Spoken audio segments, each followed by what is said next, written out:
Hey everybody, welcome back to BigRedEDC. Today we're going to be taking a look at a Rough Ryder knife that actually, it's just a really fun little knife. Now, as you can see there, this knife was provided to me by my good friends at smkw.com, Smoky Mountain Knife Works. So thank you very much to Smoky Mountain Knife Works for allowing me to get a look at this knife. Now, it is the Rough Ryder RR1987. Oh, 87. 1987. Great year. Year between my sophomore and junior high school. The year I got my first car. 1972 Chevelle, baby. American Muscle. Sorry. I got lost. I got lost in the year. Anyway, we're talking about Rough Ryders, not hot rods today. We are talking about the Kamp King Scout knife.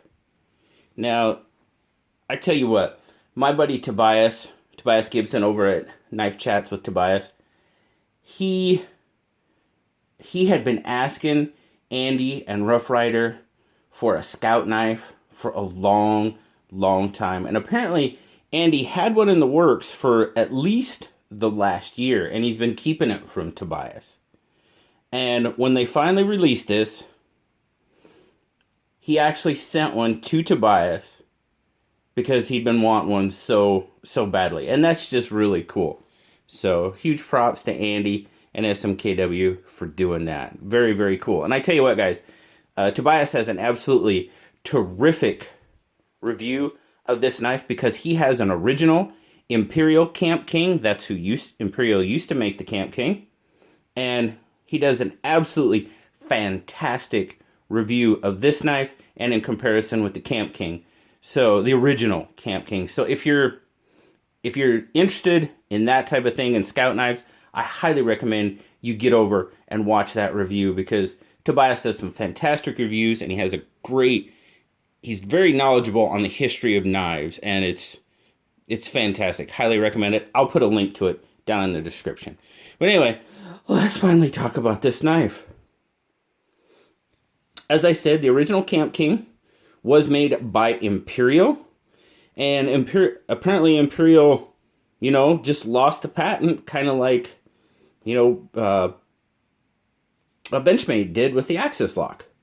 And Rough Ryder picked up the patent and remade the Kamp King in the form of a Scout knife pattern, which is really, really cool. I mean, you see here, you got these black jigged bone scales on it, nickel silver bolsters, pins, shield, brass liners. This is just a little beast of a knife. Yes, you can kind of feel the pins through the jig bone, but I mean, when they're set in those jigs, not very bad though. That one's probably a little high, but they did a really good job of keeping those pins set down in that jigging for the most part. So very, very, very good job on that. It's a 4-bladed pattern, 440A stainless. You have your spear point, that match strike pull. God, I love the way those look. Let's take a look at it real quick. We'll get a measurement with your main blade without the lanyard bail. So overall length, you're looking at 1, 2, 3, 4, 5, 6. About 6 1/4 inches. Fully open. Handle length. It's going to have a close length of right about 3.5 inches, which is going to give you a blade length of right about 2 3/4.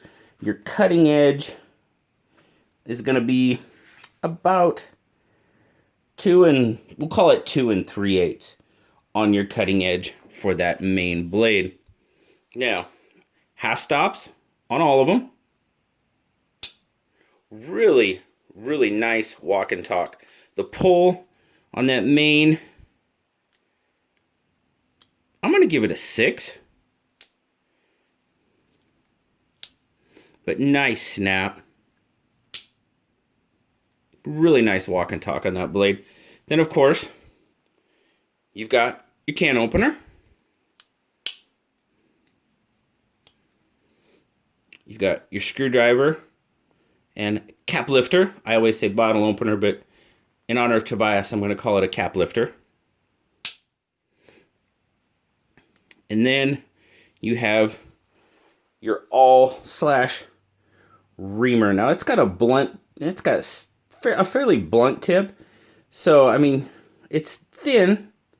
I mean, yeah, it's pretty darn thin. So you could poke it through there. It does have a sharpened edge. Now, mine probably needs a little bit of attention.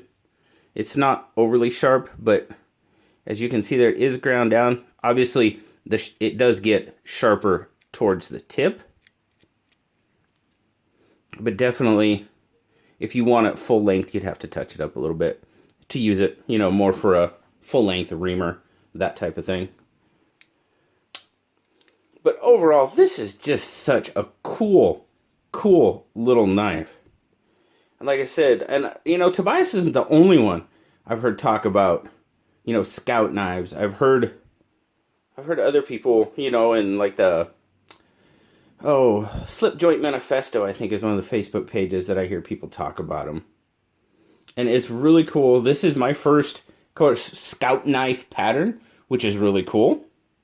So another first on the channel, which that is awesome. But just a beefy little knife. Let's get a weight on this guy. So let's see here. Turn it on. What do we got there? We've got 116 grams, 4.1 ounces. So it is a hefty little devil. Good, sturdy little knife. For sure. Definitely, I mean, obviously you do have your lanyard bail there.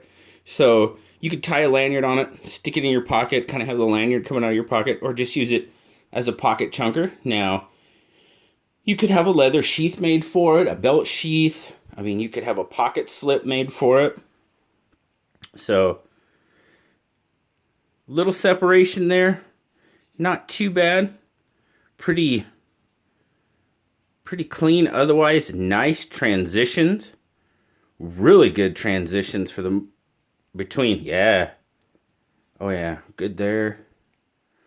Really, really well done transitions between the bolsters and the covers there. The jigging is done really well. It's not sharp. I don't feel any sharp spots in the jigging, which is excellent. The shield is inset really well. As I said, those pins, for the most part, are inset really well into that jigging. They stand up a little, but not too bad.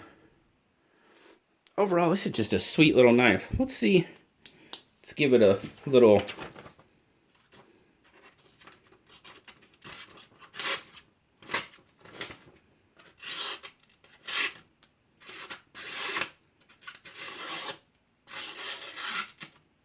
Not too bad. Might not hurt to give it a little bit of a touch, but it's not bad. It's kind of a toothy little edge. Yeah, it is. Yeah, that edge feels really toothy, but not too bad. Right out of the box. The cool thing about this knife, guys, 15 bucks on smkw.com. You still can't beat it. I tell you, it's Rough Ryder value for what you get in a knife is just amazing to me. In these traditionals. Now, I do have some Rough Ryder flippers that I will be taking a look at. I haven't really taken a really good look at their flippers. So I've got 3 of those that I will be taking a look at to see, you know, just how they fare. You know, traditionals, I've been happy with their traditionals. Yeah, is there a little bit of separation there? Yep, sure is. Does it bother me? Not in the least. It does not, and it looks like that's on the main. Yep, that's on the main. Knife still performs like a dream. Doesn't cause any defect in the operation of the knife. For a $15 knife, doesn't bother me a bit. Very, very cool little knife. As I said, $15 Blue digs it. He give it an 8.5. Fantastic. Good to see a scout knife. And good to see the return of an old classic in the Kamp King. Now from Rough Ryder. Very cool. Again, I have to thank Smoky Mountain Knife Works, smkw.com, for giving me the opportunity to check out the Kamp King Scout Knife, RR1987. As I said, 87. Good year. Very good year. But as always, guys, thank you very much for spending some time with me. Please go check out Tobias's review of the Kamp King Scout Knife. Absolutely fantastic review. And if you do, tell him Big Red sent you. He's an awesome dude. Talk to him quite frequently, as a matter of fact. He is, if I have a question about traditional knives, I know where to go. I go to him. I go to my buddy Stuart. For sure. Thanks a lot, guys. Always enjoy having you. As always, like, subscribe, leave me a comment. Tell me what you think of the Kamp King Scout Knife down in the comments. Love talking to you guys. Until next time, I'll talk to y'all later. Bye-bye.